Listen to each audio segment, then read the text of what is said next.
یمن میں جو کنگ ہوتے تھے ان کو تبا کہا جاتا تھا، اور جو اس زمانے کا سب سے پہلا کنگ تھا اس کو تبا اول کہتے تھے۔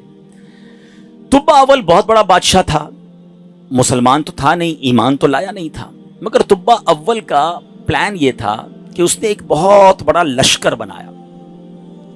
اچھا، اس لشکر میں اس نے پلان یہ کیا کہ اس کے پاس 1,13,000 پیدل چلنے والے تھے اور 1,30,000 کے قریب گھوڑا چلانے والے، گھڑ سوار، ہارس رائڈر۔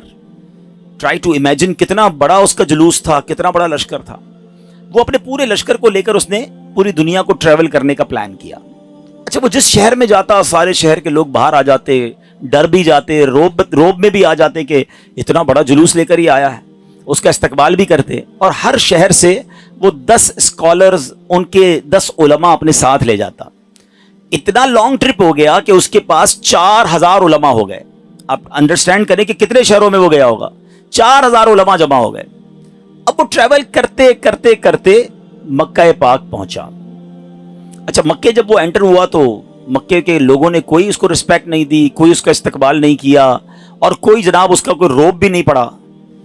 تو اس نے اپنے وزیروں کو بلایا کہ یہ کیسے لوگ ہیں، یہ شہر کیسا شہر ہے، نوبڈی کوئی استقبال بھی نہیں ہوا، کوئی ہمارا روب بھی نہیں ہے، کوئی دبدبہ بھی نہیں ہے، ٹیک کیئر بھی نہیں کیا انہوں نے ہمیں۔ تو اس کے وزیروں نے بتایا کہ بات یہ ہے کہ یہ مکے والے جو ہے نا، ان کے پاس ایک بہت کمال کی عمارت ہے جس کو یہ کعبہ کہتے ہیں، اور یہ کعبے کا طواف کرتے ہیں۔ کعبے میں انہوں نے بت رکھے ہوئے ہیں۔ آپ کو یاد ہوگا کہ نبی پاک کی آمد سے پہلے کعبے میں تو بت تھے، تو یہ کعبے کی رسپیکٹ کرتے ہیں، باقی کسی کو گھاس واس نہیں ڈالتے۔ تو بڑا کرو فر والا کنگ تھا، اتنا بڑا لشکر تھا، اس نے کہتا اچھا ایسی بات ہے تو میں کعبے کو ہی گرا دیتا ہوں، کعبہ ہی ڈیمولش ہو جائے گا تو یہ کس کا طواف کریں گے، پھر یہ سب میرے پاس آ جائیں گے۔ تو اس نے ابھی پلاننگ کی، صرف سوچا، رات اس کے سر میں سیویئر پین شروع ہو گیا، خطرناک قسم کا درد سر۔ اس کی آنکھوں سے، اس کے کان سے اور اس کے ناک سے پانی نکلنے لگا، اور وہ اتنا بدبودار پانی تھا کہ کوئی قریب بھی نہ بیٹھ سکے، اتنا پریشان۔ اچھا، لشکر میں ڈاکٹر بھی تھے، ڈاکٹر بلائے گئے، طبیب آئے، بڑے بڑے علاج کیے، کوئی فرق نہ پڑے، 2-3 دن نکل گئے، تکلیف ختم ہی نہ ہو۔ تو ایک جو ڈاکٹر تھا، جو سب سے بڑا ڈاکٹر تھا، اس نے کہا دیکھیں یہ معاملہ جو ہے نا، مجھے آپ کی بیماری کا نہیں لگ رہا، یہ کوئی آسمانی معاملہ ہے، آپ کسی عالم سے پوچھئے۔ تو انہوں نے اپنے لشکر میں جو سب سے بڑے عالم تھے ان کو بلایا کہ آپ چیک کریں معاملہ کیا ہے۔ تو انہوں نے کہا یہ بتاؤ کہ تم نے کوئی غلط خیال تو نہیں کیا اس شہر کے بارے میں، یہاں کے رہنے والوں کے بارے میں؟ اس نے کہا ہاں، میں نے تو پلان کیا تھا کہ کعبہ گرا دوں گا، یہاں کے مردوں کو قتل کر دوں گا، عورتوں اور بچوں کو قیدی بنا لوں گا۔ تو ان عالم دین نے کہا کہ نہیں، تم نے غلط کیا، تمہیں نہیں پتا کہ یہ کعبہ کیا ہے، اس کا مالک وہ خالق ہے، وہ مالک ہے کہ اگر اس کے بارے میں، کعبے کے بارے میں نیگیٹو سوچو گے تو برباد ہو جاؤ گے، فوراً توبہ کر لو ورنہ تم خود ہی برباد ہو جاؤ گے۔ کہا اچھا ایسی بات ہے۔ تبا نے توبہ کر لی، جیسے ہی توبہ کی تو اس کا سارا درد ختم ہو گیا، وہ فریش ہو گیا، اس کی طبیعت ٹھیک ہو گئی۔ تو اب اس نے دین ابراہیمی اختیار کر لیا، اللہ پر ایمان لایا، اور اس زمانے میں حضرت ابراہیم کا دین چل رہا تھا، ابھی نبی پاک تو آئے نہیں تھے، اس نے دین ابراہیمی ایکسیپٹ کیا اور اس نے اللہ پر ایمان لے آیا۔ اچھا، اب وہاں سے پھر لشکر آگے چلا، اور چلتے چلتے چلتے ایک ایسی بستی میں پہنچا جہاں کھجور کے درخت تھے، بڑی خوشگوار وادی تھی، اور وہاں انہوں نے پڑاؤ ڈالا۔ اچھا، اس لشکر میں جو علماء تھے انہوں نے اپنی کتابیں نکالی، ان کے پاس آسمانی کتابیں تھیں، وہ پڑھتے گئے اور کہنے لگے یہ تو وہی جگہ ہے جہاں ہماری کتابیں بتاتی ہیں جہاں اللہ کے آخری نبی ہجرت کر کے آئیں گے۔ یعنی اس کا مطلب وہ ڈھونڈتے ڈھونڈتے آج کے مدینے میں پہنچ گئے تھے، جس کو آج ہم مدینہ کہتے ہیں نا، یہ وہاں پہنچ گئے تھے۔ تو 400 علماء نے کہا کہ بھئی ہم تو یہ جگہ چھوڑ کے نہیں جائیں گے، پتہ نہیں کب نبی پاک آ جائیں، اب ہم نے یہیں ٹھہرنا ہے، اگر تبا رہنے دے گا تو ٹھیک ہے، بے شک ہماری بوٹی بوٹی کر دے، ہم نے یہ شہر چھوڑ کے نہیں جانا۔ اطلاع تبا کو بھی مل گئی، تبا نے بلایا علماء کو کہ کیا مسئلہ ہے؟ تو کہا دیکھیں حضرت، ہم نے اپنی کتابوں میں پڑھا ہے، ہمارا حساب کتاب بتاتا ہے کہ اللہ کے آخری نبی اسی بستی میں آئیں گے، ہم اس بستی کو چھوڑ کے نہیں جائیں گے، ہم ان کے خادم بن کر رہیں گے، ان کے امتی بنیں گے، ان پر ایمان لائیں گے۔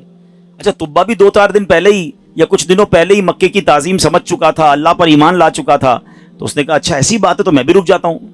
اس نے کیا کیا، 400 علماء کے لیے 400 گھر بنائے، ان 400 علماء کی شادیاں کروائیں، ان کو خوب مال و دولت بھی دیا۔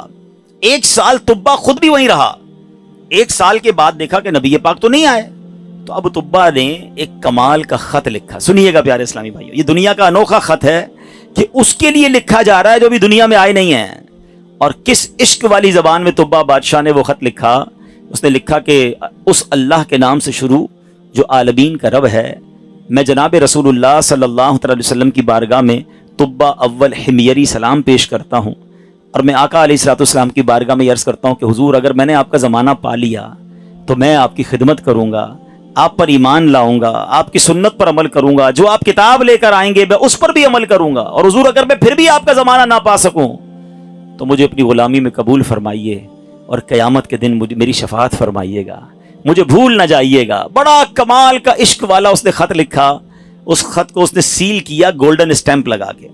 اچھا, ایک اور مکان بنایا اس نے, اور جو اس وقت کے سب سے بڑے عالم تھے ان کو وہ لیٹر بھی دیا, اور کہا جب آپ نبی پاک سے اگر آپ کی ملاقات ہو جائے نا تو میرا خط انہیں دیجیے گا, یہ مکان بھی انہیں گفٹ کر دیجیے گا, اور اگر نہ ہو تو آپ اپنے بچے کو کہیے گا, آپ کا انتقال ہونے لگے تو اس کو یہ لیٹر دیجیے گا, اس کو کہیے گا وہ اپنی اولاد کو دے, تاکہ کسی طرح یہ خط جناب آخری نبی صلی اللہ تعالی وسلم تک پہنچ جائے. یہ کیسا عشق ہے. اب ذرا سنیے گا. طبا اول حمیری کا بعد میں وہ مدینے سے آگے گیا اور جا کے اس کا انتقال ہو گیا.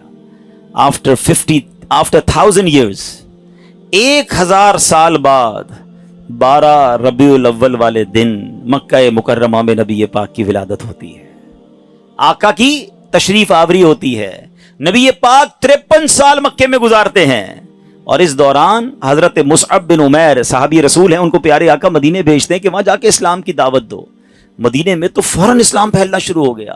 علماء کہتے ہیں جو اتنی تیزی سے اسلام مدینے میں پھیلا نا, اس کی بڑی وجہ یہ تھی جو یہ انصار صحابہ تھے نا. مدینے والوں کو کیا کہتے ہیں؟ انصار. مکے والوں کو کیا کہتے ہیں؟ مہاجرین. تو جو انصار تھے نا یہ سارے انہی 400 علماء کی اولاد میں سے تھے. They were waiting from last 1000 years for رسول پاک علیہ الصلوۃ والسلام. یہ تو 1000 سال سے انتظار کر رہے تھے. جیسے ہی حضرت مصعب بن عمیر پہنچے, دیگر مبلغین پہنچے, اللہ کے رسول کی باتیں بتائیں, اسلام کی باتیں بتائیں, دھڑا دھڑ لوگ اسلام قبول کرنے لگ گئے. اچھا, اب قبیلے کے لوگ بیٹھے کہ آخری نبی تو آ گئے ہیں مکے میں, ہمارے پاس ایک لیٹر ہے, اب وہ پہنچانا ہے انہیں. انہوں نے مشورہ کر کے, ایک صحابی تھے ان کا نام تھا حضرت ابو لیلہ انصاری رحمت رضی اللہ تعالیٰ عنہ, ان کو کہا کہ آپ جائیے, جا کے مکے میں نبی پاک کو یہ خط دے کر آئیے. ان صحابی نے ٹریول کیا. جب وہ ٹریول کر کے جانے لگے تو ان کو کسی نے بتایا کہ نبی پاک مکے سے پہلے ایک وادی میں بیٹھے ہیں, صحابہ کرام کے ساتھ جلوہ فرما ہے. اچھا, انہوں نے نبی پاک کو نہیں دیکھا, نبی پاک نے انہیں نہیں دیکھا. سوشل میڈیا کا زمانہ تو تھا نہیں نا کہ کسی طریقے سے دیکھ لیتے. اچھا, یہ گئے اس دربار میں, جیسے ہی داخل ہوئے کمرے میں, نبی پاک صحابہ کے ساتھ بیٹھے ہیں, وہ کمرے میں داخل ہوئے, پیارے آقا فرماتے انت ابو لیلہ, تم ابو لیلہ ہو. وہ شاکڈ ہو گئے کہ میرا نام کیسے ان کو پتہ چل گیا. کہا جی یا رسول اللہ, میرا نام ہی ابو لیلہ ہے. فرمایا تمہارے پاس میری ایک امانت ہوگی, مجھے وہ خط دے دو. ایک بار اور حیران ہو گئے کہ رسول اللہ صلی اللہ علیہ وسلم کو نے بتایا نہیں, پہلے ان کو پتا ہے. نبی پاک نے وہ خط لیا, سیدنا ابو بکر صدیق کو وہ خط دیا اور کہا ابو بکر پڑھو. اب بھرے دربار میں وہ عشق والا خط پڑھا گیا. طبا اول حمیری کا وہ عشق کی جو لیٹر تھا وہ پڑھ کر سنایا گیا کہ حضور میں آپ کا امتی, میں آپ کا غلام, مجھے قیامت کے دن بھولیے گا نہیں. اگر آپ کا زمانہ پایا تو آپ کی خدمت کروں گا, زمانہ نہ پا سکا تو پھر بھی میں آپ کا غلام ہوں. اللہ اکبر. نبی پاک نے بھی خط سنا نا تو پتہ کیا فرمایا؟ مرحباً اخی الصالح, مرحباً اخی الصالح, میرے نیک بھائی کو مرحبا ہو, نیک بھائی کو مرحبا ہو. امیر پیارے آقا علیہ الصلوۃ والسلام نے اس بادشاہ کو نیک بھائی کہہ کر پکارا. اچھا, اب ابو لیلہ انصاری تو حیران پریشان, نبی پاک پر کلمہ پڑھا, مسلمان ہوئے کہ ان کو مجھ سے پہلے پتا ہے کہ یہ میرے دل میں کیا ہے اور میں کیا لے کر آیا ہوں. واپس گئے, اپنے شہر والوں کو بتایا کہ بھائی میں تو ان سے مل کر آیا ہوں جو تو غیب کی خبریں دیتے ہیں. اچھا, بہرحال اب نبی پاک نے مکے سے مدینے سفر اختیار کیا. اچھا, مدینے والوں کو انتظار تو بڑا تھا کہ پیارے آقا مدینے آئیں گے. اچھا, نارملی 7 days کا ٹریول ہوتا تھا. اگر مکے سے کوئی اونٹوں پر یا گھوڑوں پر نکلتا تھا نا, it's take almost 7 days to travel. اب آج کل تو ہم 4 گھنٹے میں پہنچ جاتے ہیں, بڑے اچھے روڈ بن گئے. اب نبی پاک جب روانہ ہوئے تو وہ نیوز مل گئی مدینے والوں کو, لیکن آپ کو پتا ہے کہ وہ ہجرت کا سفر ایب نارمل سفر تھا, نارمل سفر نہیں تھا. بڑے پرابلمز تھے, بڑے ہرڈلز تھے. 3 دن 3 راتیں تو نبی پاک کو غار ثور میں رہنا پڑا. راستے میں مکے کے لوگ انٹرسیپٹ کرنے پہنچے ہوئے تھے. تو اب مدینے والے سمجھ رہے تھے کہ 7ویں دن نبی پاک آ جائیں گے. وہ ڈیلی مدینے کے گیٹ پہ جا کے کھڑے ہو جاتے کہ نبی پاک آ جائیں گے. صبح جاتے, ویٹ کرتے, دوپہر ہوتی تو واپس آ جاتے. اگلے دن پھر صبح جا کے کھڑے ہو جاتے. روز استقبال کی تیاریاں ہیں. اچھا آپ کو معلوم ہے نبی پاک علیہ الصلوۃ والسلام کس دن مدینے میں داخل ہوئے؟ کافی دن لگے، مگر سرور کائنات صلی اللہ تعالی علیہ وسلم جس دن مدینہ منورہ میں صحابہ کے جھرمٹ میں داخل ہوئے نا، وہ دن 12 ربیع الاول کا دن تھا۔ ہاں وہ دن بھی برتھ ڈے آف رسول پاک علیہ الصلوۃ والسلام تھا۔ سبحان اللہ، اللہ کی شان دیکھیں کہ ربیع الاول کا 12 ربیع الاول کا جو جلوس ہے، کچھ لوگوں کو کنفیوژن ہوتی ہے۔ اللہ اکبر، میرے آقا جو مدینے میں داخل ہوئے تو صحابہ بھی ہیں اور خود پیارے آقا بھی ہیں، بلکہ ایک صحابی کہتے ہیں حضور بغیر پرچم کے کیسے داخل ہوں گے؟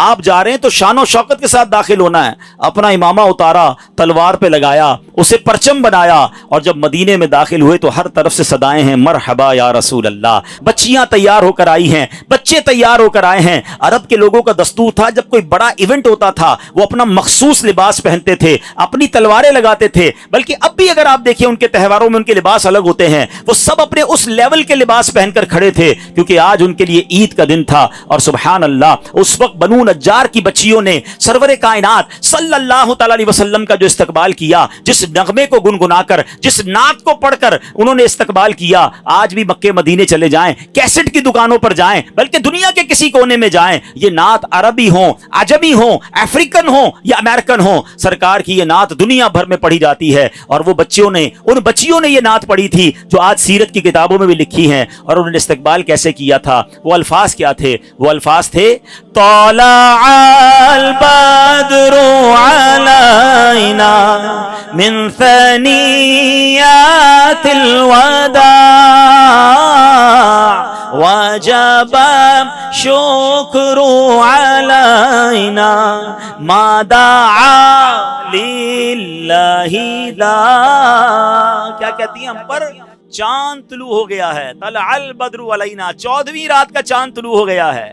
کہاں پر؟ سنیت الوداع کی گھاٹی میں، جس جگہ یہ استقبال ہوا نا اس علاقے کو سنیت الوداع کہتے ہیں۔ اور وجب الشکر علینا، ہم پر واجب ہو گیا ہے اللہ کا شکر ادا کرنا۔ ما دعا للہ دعا، جب تک لوگ اللہ کے لیے دعوت دیتے رہیں گے، یعنی قیامت تک ہم پر اب یہ شکر اللہ کا واجب ہو گیا کہ نبی پاک ہمارے مدینے آ گئے ہیں۔ آپ کو پتا ہے مدینے کے رنگ کیسے بدلا، مدینے کی تقدیر کیسے بدلی؟ مدینہ پہلے یثرب کہلاتا تھا، وہاں کی آب و ہوا میں بیماریاں تھیں، جو جاتا بیمار ہو جاتا تھا۔ اللہ اکبر، مصطفیٰ کریم کے قدم تو کیا لگے، مدینے کے غبار میں بھی شفا ہو گیا ہے۔ اب تو بیمار کو کہتے ہیں ٹھیک ہونا ہے تو مدینے ہو آؤ، ہیں جب سے قدم لگے ہیں رسالت مآب کے، جب سے قدم لگے ہیں رسالت مآب کے، جنت بنا ہوا ہے مدینہ حضور کا۔ کیا قدم لگے میرے آقا کے، بھاگ ہی جاگ گئے مدینے والوں کے۔ اچھا اب پیارے آقا جب مدینہ شریف میں انٹر ہوئے نا، everybody want to welcome and everybody want to host him، ہر بندہ چاہ رہا تھا کہ نبی پاک ہمارے گھر آ جائیں، کیونکہ اشتیاق بہت تھا، تڑپ بہت تھی۔ تو نبی پاک نے فرمایا کہ میری جو اونٹنی ہے نا یہ اللہ کے حکم سے بندھی ہوئی ہے، یہ جدھر جا کے رکے گی ادھر جا کر ہی میں نے رہنا ہے۔ اچھا اب ذرا تصور کیجئے، امیجن کیجئے کہ وہ اونٹنی مدینے کی گلیوں میں گھوم رہی ہوگی اور ہر صحابی یہ امیجن کر رہا ہو کاش میرے دروازے پر رک جائے، کاش میرے دروازے پر رک جائے، مگر بھاگ کس کے جاگے؟ سیدنا ابو ایوب انصاری رضی اللہ تعالیٰ عنہ، کہ وہ اونٹنی جو ہے ان کے دروازے پر جا کے رکی۔ اچھا اب ایک اور امیزنگ بات شاید بہت ساروں کو پہلی بار پتا چلے گی، حضرت ابو ایوب انصاری رضی اللہ تعالیٰ عنہ کا ایک لقب ہے، ہم سب کہتے ہیں میزبان رسول، ٹھیک ہے نا، لیکن شاید لوگوں کو نہیں پتا کہ حضرت ابو ایوب انصاری اسی عالم دین کی اولاد سے ہیں کہ جن کو طبہ اول نے لیٹر دیا تھا، جو سب سے بڑے عالم تھے نا، یہ انہی کی اولاد میں سے ہیں۔ اور حضرت ابو ایوب انصاری اسی گھر میں رہتے تھے جو گھر طبہ نے نبی پاک کے لیے گفٹ کے طور پر بنایا تھا۔ گویا مطلب یہ بنا کہ یہ گھر نبی پاک کا ہی تھا، حضرت ابو ایوب انصاری اس کو ٹیک کیئر کر رہے تھے۔ آقا کسی کے مہمان نہ بنے، بلکہ سچی بات یہ ہے کہ میزبان نبی پاک تھے، مہمان ابو ایوب انصاری تھے۔ اور یہ کیسے ہو سکتا ہے کہ نبی پاک جن کے صدقے یہ کائنات بنی ہے؟ امام عشق و محبت اعلیٰ حضرت بڑا کمال کا شعر لکھتے ہیں، آپ فرماتے حضور یہ کائنات جب آپ کے لیے بنی ہے، آپ کی وجہ سے بنی ہے، تو پھر سارا زمانہ تو اس میں مہمان ہوا نا، اصل میزبان تو آپ ہیں۔ آپ کہتے ہیں آسمان خان زمین خان زمانہ مہمان، آسمان خان زمین خان زمانہ مہمان، صاحب خان نالا کب کس کا ہے تیرا تیرا صاحب خواہ نالا کب کس کا ہے تیرا.